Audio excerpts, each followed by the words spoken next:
Hello friends, welcome back. ഇന്ന് ഞാൻ mango വെച്ചുകൊണ്ട് ഒരു ഐസ്ക്രീം റെസിപ്പിയാണ് നിങ്ങൾക്ക് കാണിക്കുന്നത്. 3 ഇൻഗ്രീഡിയൻസ് മാത്രമേ ഇതിലേക്ക് ആവശ്യമുള്ളൂ. നമുക്ക് എളുപ്പത്തിൽ വളരെ ടേസ്റ്റി ആയിട്ടും വീട്ടിൽ തന്നെ ഐസ്ക്രീം ഉണ്ടാക്കിയെടുക്കാം. അതിനായിട്ട് 4 മാങ്ങ ഞാൻ ഇവിടെ എടുത്തിട്ടുണ്ട്. നിങ്ങൾക്കിനി എത്ര വേണമെങ്കിലും എടുക്കാം. കൂടുതലെടുത്താൽ കൂടുതൽ അളവിൽ ഉണ്ടാക്കാം. ഞാൻ ഇവിടെ കുറച്ച് മാത്രമേ ഉണ്ടാക്കുന്നുള്ളൂ. എന്നിട്ട് തൊലിയൊക്കെ കളഞ്ഞ് മുറിച്ച് വെക്കാം.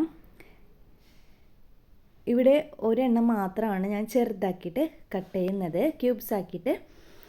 ബാക്കിയുള്ളത് മിക്സിയിൽ ഇട്ടടിച്ചെടുക്കുകയാണ്. ഈ ചെറുതാക്കിയിട്ട് മുറിച്ചെടുത്തില്ലേ, അത് ഡെക്കറേഷന് വേണ്ടിയിട്ട് ചെയ്തെടുക്കുന്നതാണ്.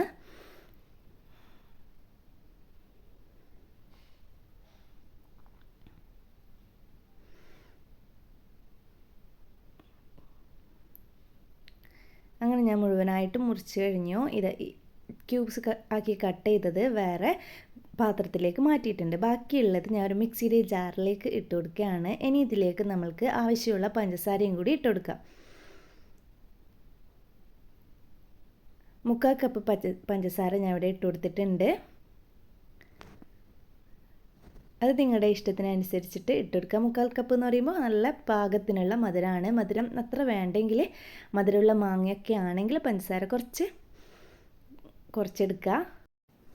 ഇനി നമുക്ക് 1 കപ്പ് വിപ്പിംഗ് ക്രീം എടുത്തൊരു ബൗളിലേക്ക് ഒഴിച്ചെടുക്കുക. 5 മിനിറ്റ് ഒന്ന് ബീറ്റ് ചെയ്തെടുക്കുക. ബീറ്റ് ചെയ്ത് കഴിഞ്ഞാൽ നമ്മൾ അരച്ച് വെച്ച മാങ്ങയുടെ പൾപ്പും കൂടി ഇതിലേക്ക് ഒഴിച്ചെടുക്കുക. ഞാനിവിടെ 3/4 ഭാഗം മാത്രമേ ഒഴിച്ചു കൊടുത്തിട്ടുള്ളൂ. മാംഗോയുടെ പൾപ്പ് നിങ്ങൾക്ക് മുഴുവൻ ഒഴിച്ചെടുക്കണമെങ്കിൽ ഒഴിക്കാം.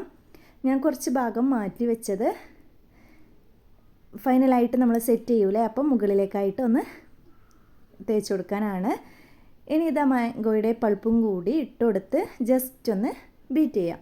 അതിനുശേഷം ഇതാ നമുക്കിത് സെറ്റ് ചെയ്യാം. അതിനായിട്ടൊരു ട്രേ എടുത്തിട്ടുണ്ട്. നിങ്ങൾക്ക് നിങ്ങളുടെ കയ്യിൽ ഏത് പാത്രമാണോ ഉള്ളത് അതെടുക്കുക. ഈ ഒരു ലെവലിൽ ബീറ്റ് ചെയ്തെടുത്ത് പാത്രത്തിലേക്ക് മുഴുവനായിട്ടും ഒഴിച്ചു കൊടുത്തു. അതിനുശേഷം ഇതാ ഞാൻ ബാക്കി വെച്ചില്ലേ ജ്യൂസ് ആക്കിയത്, അതും കൂടി ഇട്ട് കൊടുത്ത് പീസാക്കിയിട്ട് കുറച്ച് മാറ്റി വെച്ചിട്ടില്ലേ മാംഗോ ക്യൂബ്സ് ആക്കിയിട്ട് അത് ഇതിൻ്റെ മേലെ ഇടാം. നിങ്ങൾക്ക് ഇങ്ങനെ ഒന്നും ചെയ്യണ്ടെങ്കിൽ ബീറ്റ് ചെയ്ത് അങ്ങനെ ഒഴിക്കുക. ഈ ഒരു സെറ്റിങ്സ് ഒന്നും ഇല്ലെങ്കിലും ചെയ്തെടുക്കാം. അല്ലെങ്കിൽ കുറച്ച് നമ്മുടെ വിപ്പിംഗ് ക്രീമിൻ്റെ മിക്സ് ഒഴിച്ച് എന്നിട്ട് ലെയറായിട്ട് വേണമെങ്കിലും ചെയ്തെടുക്കാം. അതൊക്കെ നിങ്ങളുടെ ഇഷ്ടം പോലെ ചെയ്യുക. അപ്പോൾ ഞാനിതാ ആ കട്ട് ചെയ്ത് വെച്ച മാങ്ങയുടെ പീസ് മുഴുവനും ഇതിലേക്ക് വെച്ച് കൊടുത്തിട്ടുണ്ട്.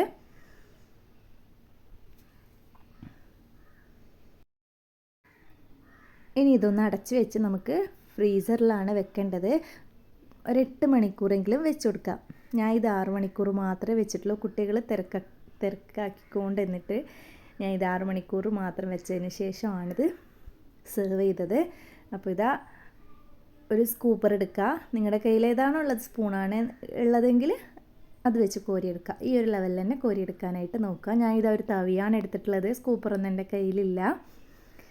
ഈ ഒരു ലെവലിൽ തന്നെ കോരിയെടുത്താൽ നമുക്ക് കടയിൽ നിന്ന് വാങ്ങുന്ന ഒരു ഐസ്ക്രീമിൻ്റെ ടെക്സ്ചറിൽ തന്നെ